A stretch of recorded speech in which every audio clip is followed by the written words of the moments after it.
সুখবাদ হল এমন একটি নৈতিক ও দার্শনিক মতবাদ যা সুখ বা আনন্দকে জীবনের একমাত্র পরম লক্ষ্য বা সর্বোচ্চ কাম্য বস্তু বলে গণ্য করে। এই মতবাদ অনুসারে যে কাজ সুখ সৃষ্টি করে তা ভালো এবং যা দুঃখ বা কষ্ট দেয় তা মন্দ। সুখবাদ ইন্দ্রিয়গত সুখ, স্থূল সুখ বা মানসিক শান্তি ও তৃপ্তিকে সূক্ষ্ম সুখ জীবনের প্রধান উদ্দেশ্য হিসেবে প্রচার করে। সুখবাদ সম্পর্কে বিস্তারিত মূল তথ্যসমূহ নিচে দেওয়া হল। সংজ্ঞা ও উৎপত্তি।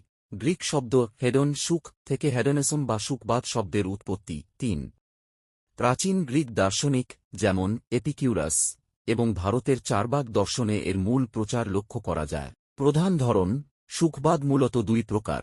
মনস্তাত্ত্বিক সুখবাদ, এটি বিশ্বাস করে যে মানুষ স্বভাবতই কেবল সুখ খোঁজে এবং দুঃখ এড়িয়ে চলে। নৈতিক সুখবাদ, এটি বলে যে মানুষের জীবনের লক্ষ্য সুখী হওয়া উচিত এবং নৈতিকভাবে সুখী শ্রেষ্ঠ। আত্মসুখবাদ ও পরসুখবাদ, আত্মসুখবাদে নিজের সুখের ওপর জোর দেওয়া হয়। অন্যদিকে জন স্টুয়ার্ট মিলের মতো দার্শনিকরা সর্বাধিক মানুষের সর্বাধিক সুখ বা পরসুখবাদ সমর্থন করেছেন। দার্শনিক মতবাদ। চার্বাক মতে ইন্দ্রিয়ের সুখই একমাত্র কাম্য এবং যা সুখ দেয় তাই শুভ। সুখবাদ অনুসারে জীবনের প্রতিটি কাজের মানদণ্ড হল সেটি কতটা আনন্দ বা সুখ নিশ্চিত করছে।